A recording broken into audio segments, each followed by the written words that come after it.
Good morning. Good to see you all here today. Let me scoot back a little bit. Let's open our Bibles to 1 Corinthians chapter 1. 1 Corinthians chapter 1. We were able to get into the text a little bit last week. And we observed the primary problem with the Corinthian church. They have lots of problems, but what is the underlying problem? What is the most central problem with this church that needs to be corrected? Division. It is a church that is broken up. And so we looked at that last week and talked about beginning around verse 10. The first 9 verses of this text really set up everything that is to follow in what comes in the rest of the letter. It's not clicking. The clicker isn't clicking today. There we go. All right, so we looked at the first section there. First 9 verses in this introduction, it really sets up everything you're going to see in the rest of the letter when he talks about eagerly awaiting for the revelation of our Lord Jesus Christ. That echoes what's going to happen in chapter 15 when he talks about the resurrection and some of the false ideas that are there. They've been enriched in everything by him in utterance and knowledge. And we talked about how they misuse that knowledge in the section about things sacrificed to idols, and with utterance they favored the spiritual gift of speaking in tongues. So you can see that Paul is really hinting at everything he's going to discuss in the rest of the letter there. And then this section we looked at last week, beginning in verse 10, we noted that it was Chloe's people. That this might not be, in fact, it probably was not what they would expect at this point in the letter.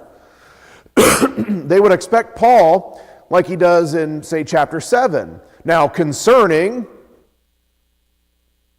virgins, now concerning meat sacrificed to idols, now concerning, you might expect that at this point they were anticipating Paul would get to their questions that they had sent him in their letter. But instead, Paul spends the next 4 or 5 chapters saying, well, unfortunately, I've heard some things that are really disturbing. And so we talked a little bit about this, and Cecil made some comments at the end of class last week, and I responded a little bit, but we talked a little more after class, and he's not here this morning, so I can kind of spin it the way I want. No, I talked to him a little bit, and I understand the comments he was making, and I think he and I were on the same page, that just because Paul heard something about a church and then made up his mind doesn't mean that just because brother so-and-so wrote this in such and such paper, fill in the blanks, brotherhood paper, and said that church is unsound or that preacher's unsound, just because they said it in this paper here, we should believe it. No, we don't take the same lesson from Paul. Paul was an apostle, first of all.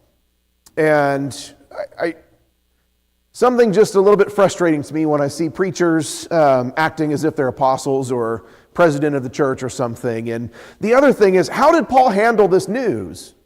First of all, I think Chloe is probably someone he really trusts, but how did Paul handle this news that we need to factor into maybe similar situations? You hear something about a church or about a preacher. What can we take away from how Paul handled it? What do you notice about how Paul handles this news that we should learn from? What's that? Yes. Paul is not writing a letter to Galatia, a letter to Philippi. There's no little P.S. at the end of those letters saying, P.S., steer clear of Corinth. They're unsound. He's not writing to other people. He's going to them. He heard a negative report, and he's going to them with that information. Brady? Unlike the government, he does exactly where it came from. Yeah. I'm tiptoeing on the edge of making political jokes up here, but you might have seen some confirmation hearings this week with a comment like that. A lot of unverified or unprovable evidence is brought up in politics all the time. An uncited source said this about this person. And Paul doesn't do that. He's not afraid to say Chloe. Now, I could just picture like either Chloe is in her pew squirming a little bit, or she's just sitting there firm, is like, yep, that's right. I told Paul because you guys needed to be told on. Gil?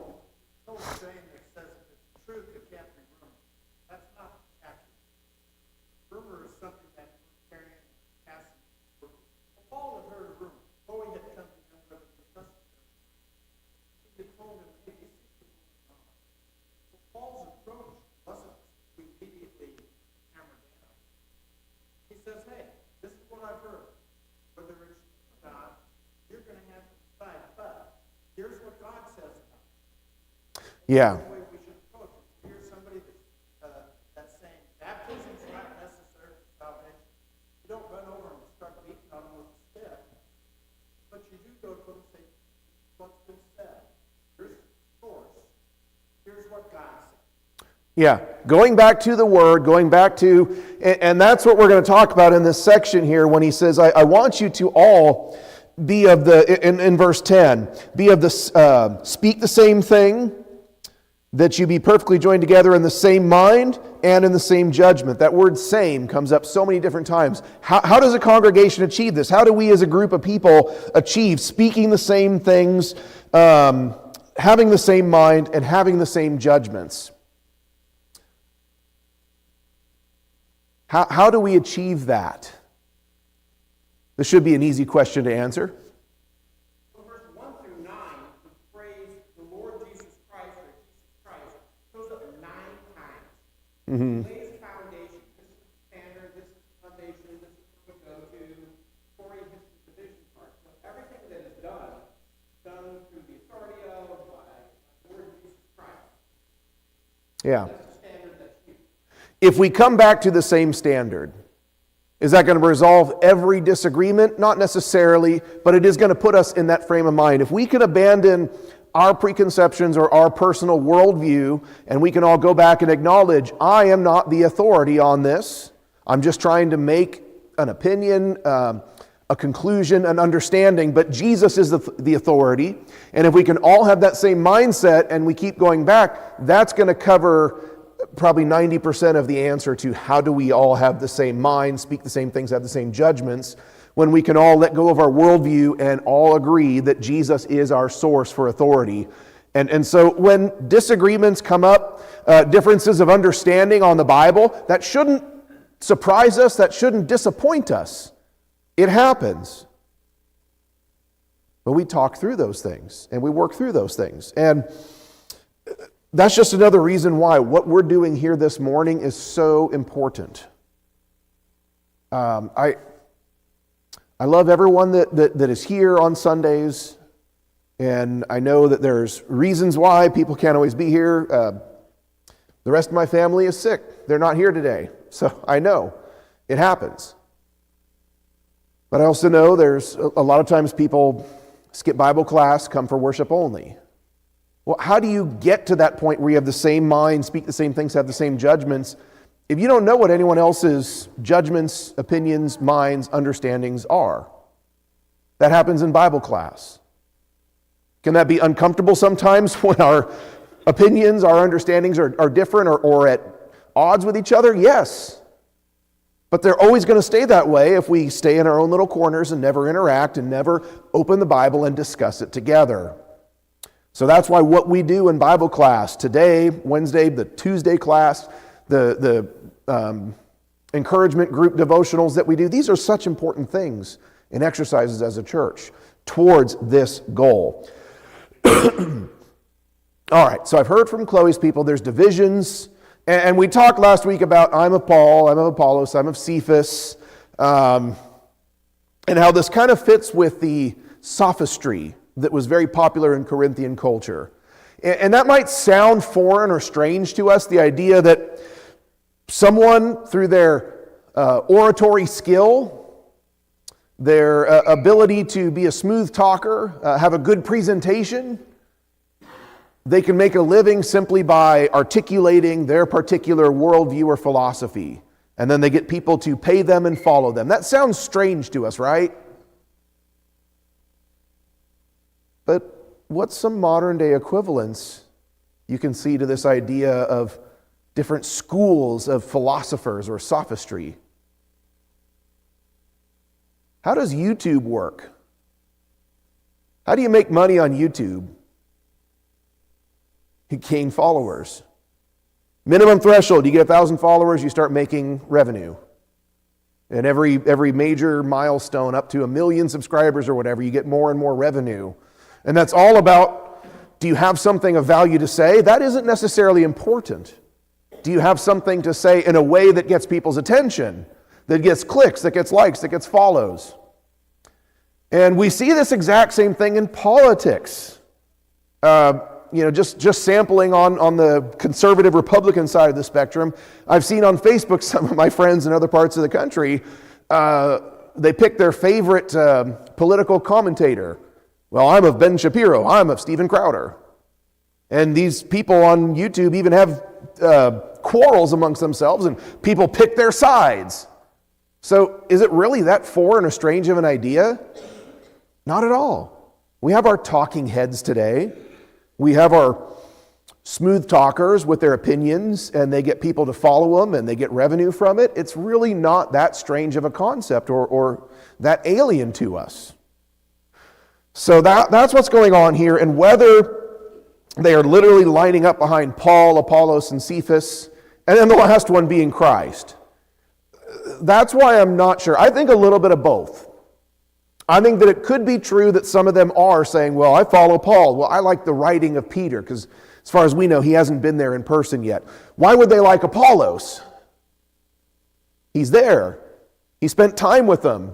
What else do we know about Apollos? How is he described in chapter 18 of Acts? Eloquent. He's a good talker. Paul evidently is not. His personal appearance is nothing impressive. So it probably is true that some of them are lining up behind their favorite teachers or preachers. And I'm going to speak in a denominational sense when I say we, as in the Church of Christ, in kind of a denominational way. I'm just speaking accommodatively here. We have our favorite preachers among the brethren. They go do meetings all over the country, and people love to go hear them. And to a degree, there's nothing wrong with that, but it can easily get carried away to this kind of idea. Well, I won't drive across town to hear a gospel meeting there unless it's someone I know, unless it's someone that I really like. I'll drive a long way to go hear him.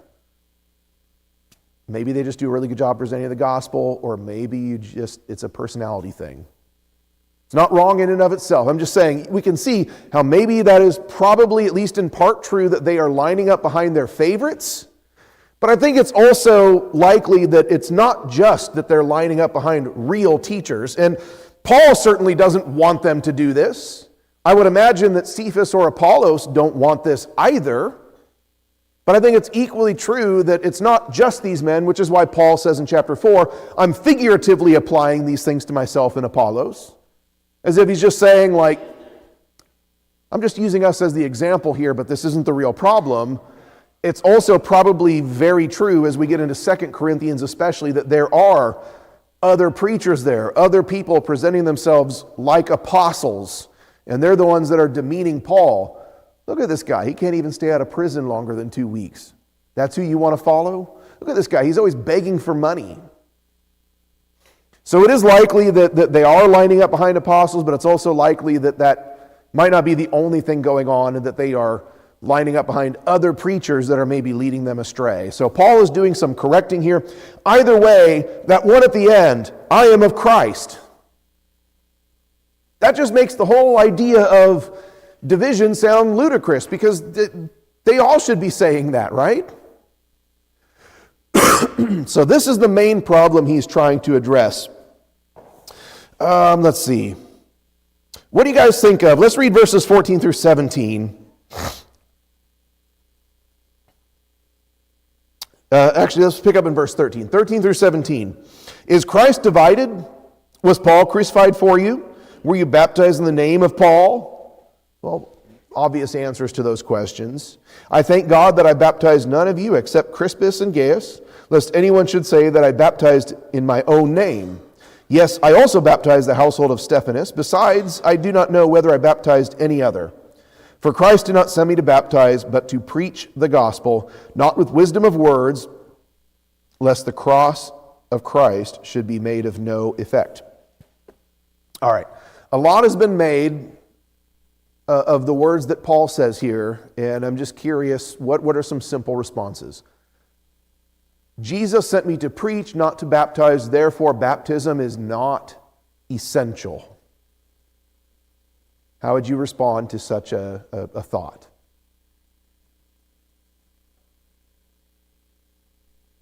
Jesus also has the same approach there. Good. What would be the problem of an apostle doing all these baptizings? What would be a potential problem? Why does Paul show an aversion to this?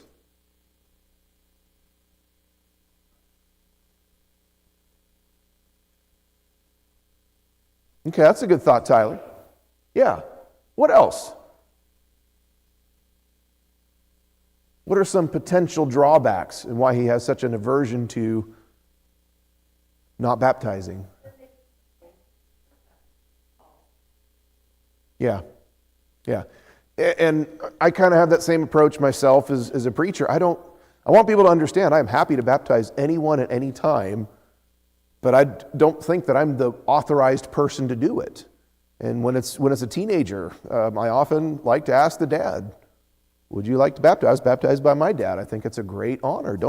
I don't have to be the one to do it, but I'm not a big deal like an apostle. And so I could really see where he's thinking here is I don't want to give any credence to this. Okay, let's get back to the main question though. Is Paul saying that baptism is unimportant? No.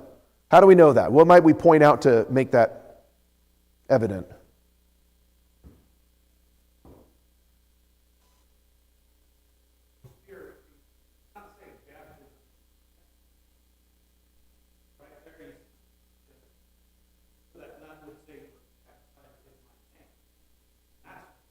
Yeah.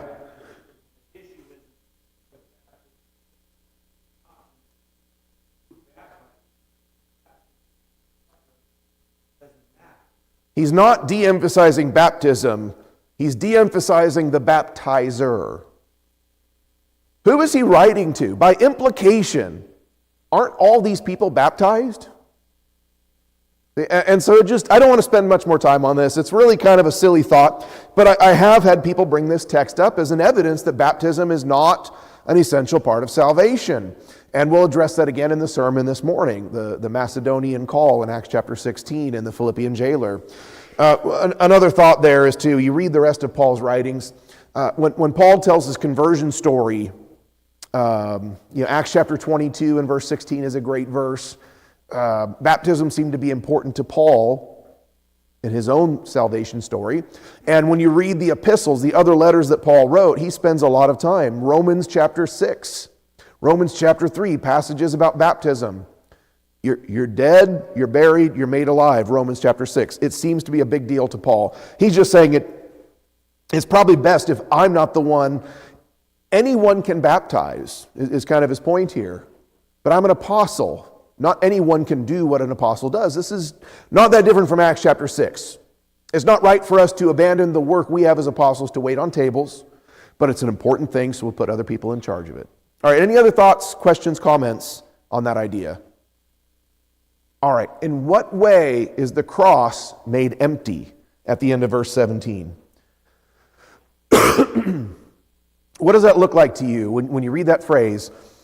He says in verse 17, I didn't come to you with wisdom of words, lest the cross of Christ should be made of no effect or should be emptied. What does that mean to empty the cross? What's his concern here? Gil?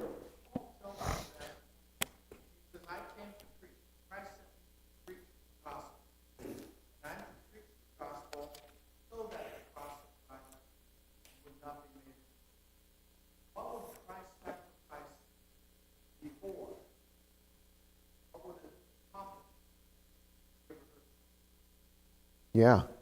It would be robbed of its power if no one heard. It's a good point. It's a good point.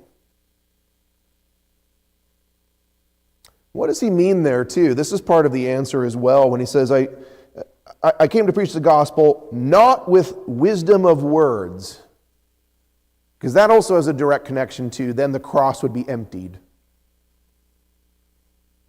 What does he mean, not with wisdom of words? What is wisdom of words? Floating idea out there. And any time in higher learning, you find out that people are just enamored with complicated, difficult things that make them look super smart. In fact, the more cynical parts of the profession saying this is you have to be really educated from that. So they like complicated things. They like to look wise. That's what they do. Make it complicated and difficult, and dress it all up and put a bunch of stuff in there. When you use them, you often really have to make it work. Yeah, you can start to on any given topic, you can start to get so deep that you lose all meaning. And I think that's the idea of wisdom of words, is things that sound clever, things that sound really deep. And I'll say that was when I was looking at college and thinking about career choices and considering preaching, that's something that kind of steered me away from pursuing a degree in biblical studies. And not to say that I've always been satisfied with my choice to not get a degree in biblical studies. There's aspects of it that appeal to me even today. But I just found myself looking at some of the books and materials that were part of the curriculum and just thinking, this sounds very convoluted. They make all these words to describe very simple things. And I just thought, why are we doing this? 1 Corinthians chapter 8, I'll just give you a little sampling of one of the major themes. Chapters 8, 9, and 10. When you get to chapters 8, 9, and 10, I would highly encourage you, if you haven't read the whole book in one sitting, at least chapters 8, 9, and 10, view that, ignore the chapter divisions, and view that as one unit. Chapters 8, 9, and 10. And he begins in chapter 8 with this thought in verse 1. Now concerning things sacrificed to idols, we know that we all have knowledge. Knowledge puffs up, but love builds up. Other translations say knowledge makes arrogant, but love edifies. And not to stretch that too far beyond its intended meaning, I think that's just a general principle. Knowledge makes arrogance. The answer isn't to remain ignorant or to seek out zero knowledge. That's not the answer. Just have that awareness that an increase in knowledge often brings with it, as a general rule, a certain measure of arrogance as well. Or ego, or something like that. So, again, it's not to say that knowledge is wrong or knowledge is not what we should be seeking. Just have that awareness. Brian?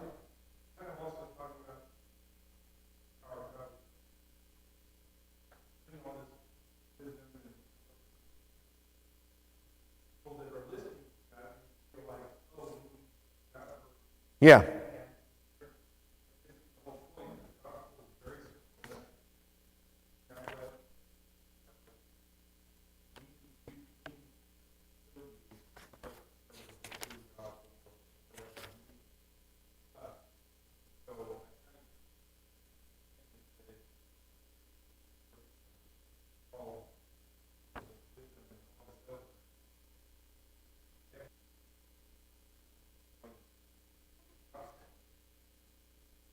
Yeah, and you look at these mega churches, what is it that draws people? Is it God? Is it the cross that's drawing them? Or is it the speaker? Is it the spectacle, the show that mega church puts on? That's the question that Brian brings up that I think of as well, is what is the draw? And if it's not the gospel, if it's not the cross and the message of the cross, then you're drawn by the wrong thing. And if that's, as a speaker, and I think of this often as a preacher, if I'm not using the gospel as the main draw, if I'm using stories can help to make the point, illustrations can help to make the point, but they should never surpass the point as far as the emphasis is concerned. A little bit of humor can help keep engagement, but if that's all you're doing is telling stories, homilies, a little bit of humor, if that's all you're doing, you might keep people placated for a while, but the gospel isn't what's drawing them. So Brian makes an excellent observation there.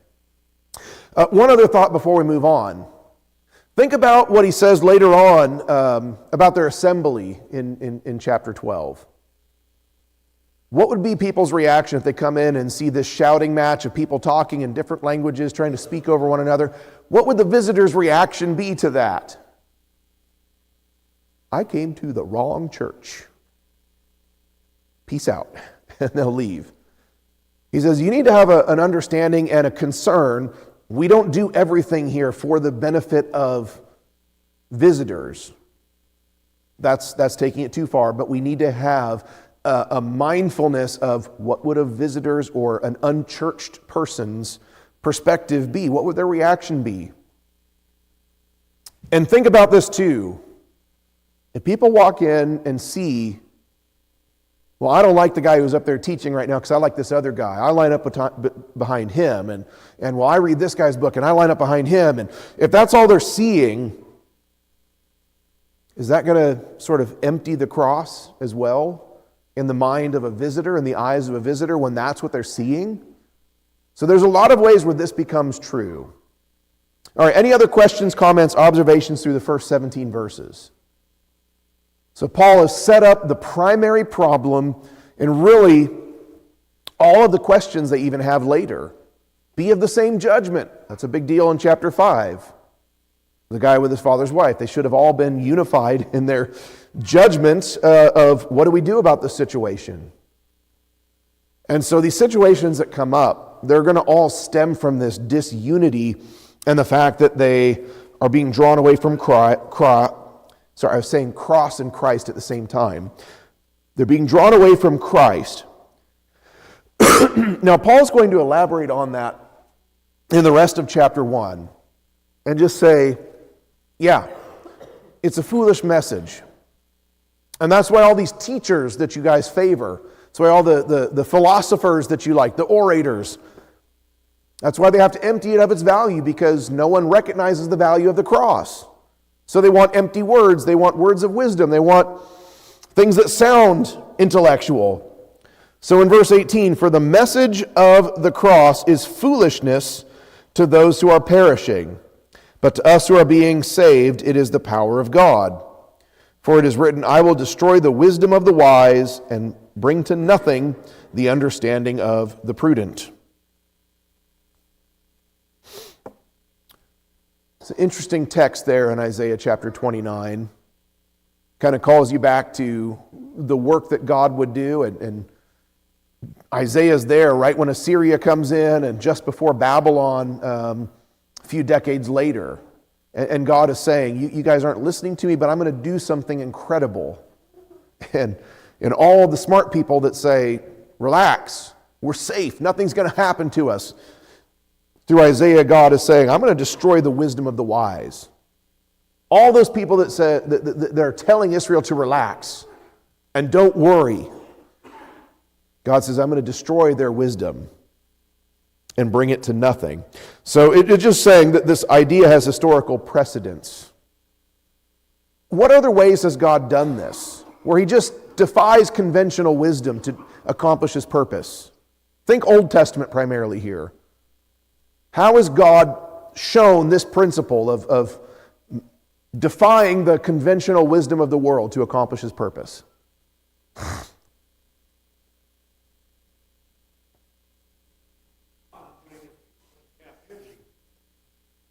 Yeah.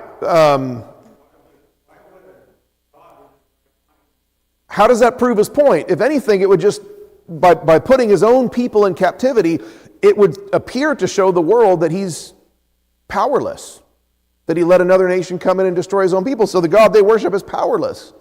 Why would God do that? Because he's making a point about, I'm just, I'm righteous, I'm holy, I've given you time to repent, and when I threatened punishment all the way back at Mount Sinai, I meant it.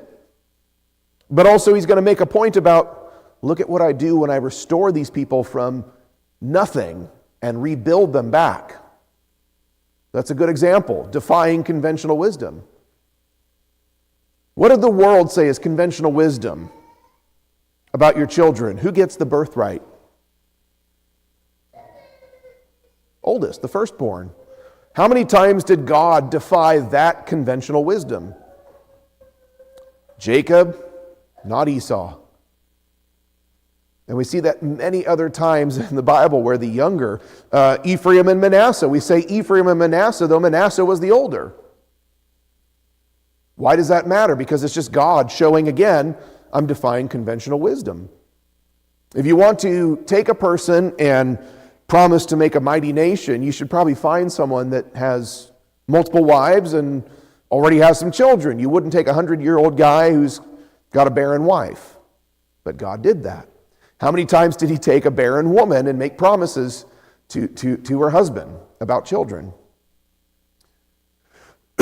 So all throughout the Bible, and that's why you bring in this Isaiah quote, is just to show that God has always been baffling to those who are worldly minded. Now let's read on just a little bit further. Where is the wise? I think that's wise according to the world, not true biblical wisdom. Where is the scribe?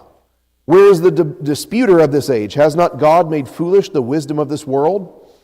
For since the wisdom of God, the world through wisdom did not know God, it pleased God through the foolishness of the message preached to save those who believe. Gil.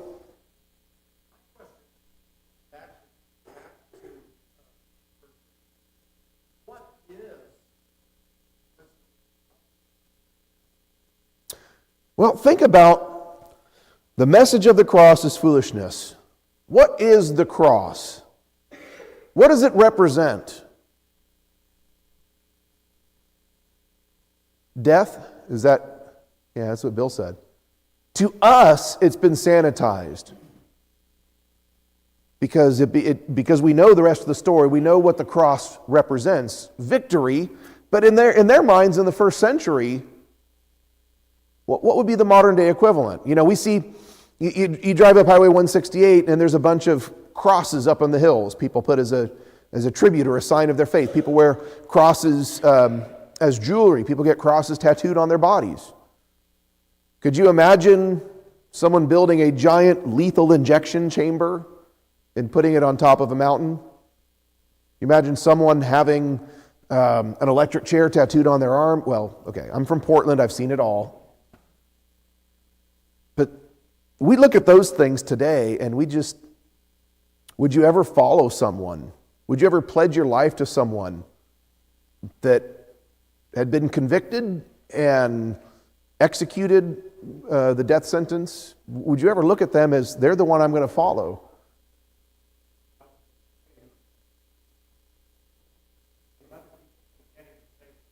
Right. Yeah, they said that on the cross. If you can't even save yourself, how are you going to save others? That's the foolishness that is of the cross. Is that what you're kind of thinking on this, Gil, or? Yeah, that's the direction in my mind.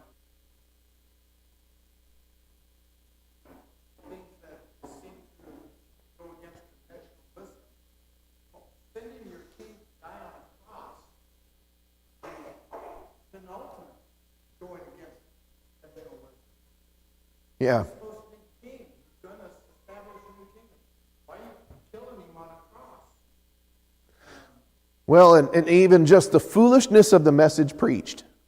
That's how God saves people. I mean, and we do this all the time. Like, well, if I were God, okay, just stop right there and think how ridiculous that statement is. You can't even begin to fathom. We just think it's being powerful. But can you imagine existing at all points, at all times, simultaneously? Can you imagine being omnipresent, literally everywhere and everything? Our minds can't even begin to fathom that. So that's a ridiculous statement, but you know, if I were God and I was trying to save people, why doesn't God just appear to each and every one of us in person? Well, that's conventional wisdom, but it says right here in verse 21, it pleased God through the foolishness of the message preached to save those who believe. Preaching. teaching out of this book, learning of God's love through what is recorded and stored for us throughout time, that's not man's wisdom. That's God's. And it's effective. But the world still looks at that and scoffs. Mike?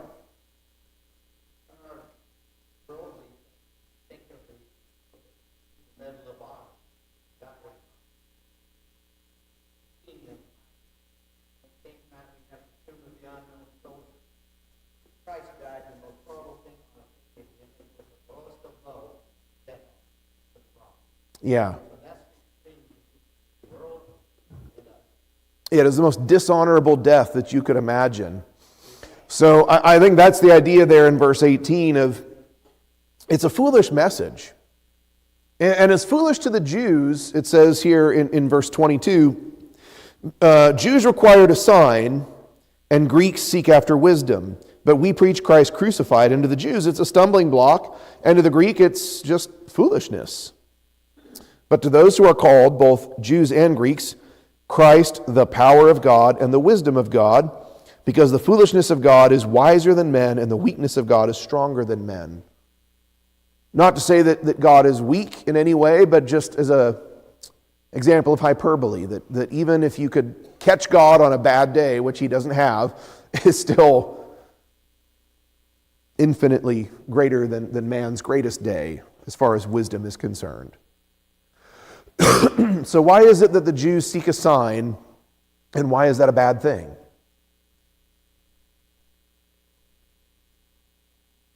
Is it wrong to seek a sign?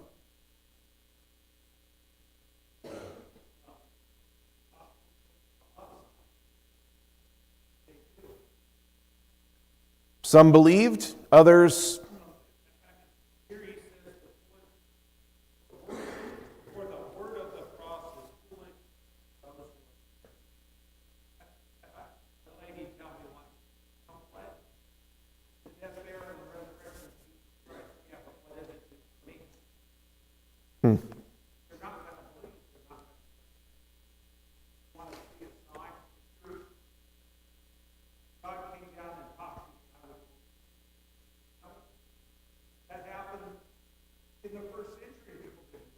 yeah.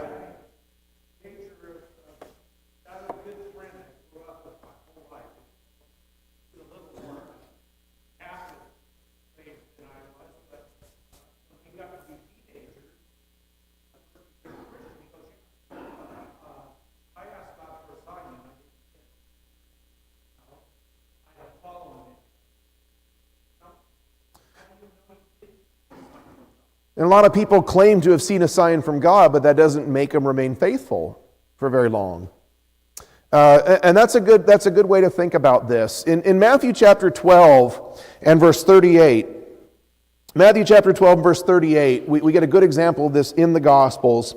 Some of the scribes and Pharisees answered, saying, "Teacher, we want to see a sign from you." What's wrong with the way they ask? They put themselves in the driver's seat as if they don't think this way literally, but in essence, they don't realize that they're putting themselves in the position of God. You have to meet my standard. It's up to me to decide if you make the threshold. And they're talking to God himself saying, if do you meet my standard? Do a sign. Well, hadn't they seen signs already? The most ridiculous one to me is when Jesus raised Lazarus from the dead, and their response is, we need to kill him again, instead of being in amazement that he just raised someone from the dead.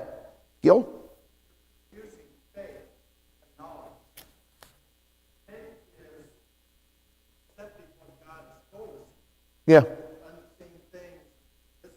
That's faith. Knowledge is, okay, you raised somebody from the dead. What was it Nicodemus told Christ? I know you're from God because only man, God could do that. That's knowledge. I think all the Pharisees were in that same boat. They all knew.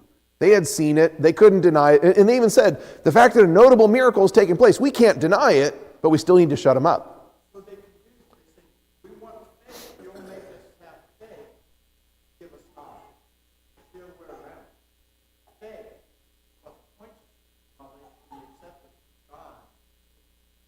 Yeah, that's what Jesus said to the rich man in the story of rich man and Lazarus. If you go back and warn my brothers, they've got Moses and the prophets.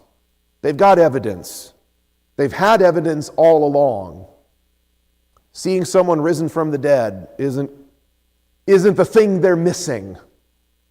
And so Gil is right, that faith is based on evidence and accepting the evidence.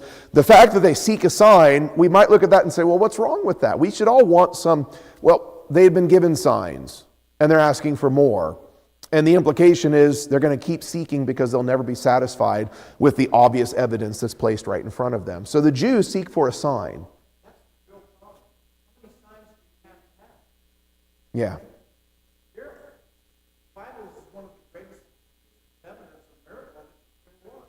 Yeah. Go back and watch the sermons that Max Dawson did last year if you need more encouragement on that idea that we have enough evidence. I'll just remind you to point you in that direction. Max did such a good job with that last year. So the Jews seek for signs and request a sign. Greeks seek after wisdom. Who does that kind of remind you of? Who did Paul visit just before Corinth? Athens. And they were always looking for something new. Some new teaching, some new idea, some new philosophy. Always learning, but never coming to a knowledge of the truth. And that's the Greeks right there. They're always searching for something new. And again, it's the same idea. They can't simply accept, because to the Jews, it's a stumbling block. Why was the cross a stumbling block? What did they expect the Messiah to be? Physical king, a warrior king like David, and, well, I'm kind of thinking of the Princess Bride here when the grandson thinks, well, who kills Prince Humperdinck? What do you mean? He lives. Someone has to kill him. He's the bad guy. You can't let him win. And that's kind of their mindset with Jesus. Rome just killed him. So even those that thought maybe this is the guy, when he was killed, they're like, well, if he's the Messiah, how could Rome win? So it's a stumbling block because he just wasn't what they expected or what they wanted. To the Greeks, it's simply foolishness. Take someone that was executed as a criminal, who's dead. Yeah, you say he's alive, but I don't see him. And you want me to believe that? It's foolishness. It just wasn't what they were used to hearing. But of course, verses 24 and 25 reveals the truth. But to those of us who are called, both Jews and Greeks, if we can get over our worldviews, get over our culture, we can see that Christ is the power of God and the wisdom of God. Any other questions, comments through verse 25? Anything catch your attention or notice here? All right, and this is going to be another major theme in the beginning of 2 Corinthians, so watch for that when we get there. Now, verse 26, he's going to relate this idea of foolishness and apply it to them. For you see your calling, brethren, that not many wise, according to the flesh, not many mighty, not many noble are called. This is true especially even of the apostles. Paul is one of the few that even has some sort of educational pedigree. But of course, the fact that he was the chief persecutor of the church shows the foolishness of him being an apostle from a worldly standpoint. But these are fishermen, uneducated Galileans, and that's the accusations made against him. How do we hear him speaking in all these languages? They're Galileans. Even among the apostles, this is true. And I think he's saying, just look around the auditorium. Not that the Corinthians had an auditorium the way we do. But he said, just look around. Not many mighty people according to the world. Not noble. The world's going to look at this group of people and think we're all a bunch of fools. But God has chosen the foolish things of the world to put to shame the wise. God has chosen the weak things of the world to put to shame the things which are mighty. And the base things of the world and the things which are despised God has chosen. And the things which are not to bring to nothing the things that are, that no flesh should glory in his presence. But of him you are in Christ Jesus, who became for us wisdom from God, and righteousness, and sanctification, and redemption. that as it is written, he who glories, let him glory in the Lord. So just look around. Look at what God did to you. Look at how there was nothing in Corinth, and now here you are, a body of saved believers. How can you account for that by worldly wisdom? And you just can't. Any other questions, comments, observations? I don't want to cut off chapter 1 too abruptly, but I think we see the point that Paul is making here. So we'll wrap up some thoughts there. Verse 30, he says righteousness. That's kind of a legal term. You are declared righteous, guiltless. Sanctification. That's a temple term about holiness. And redemption.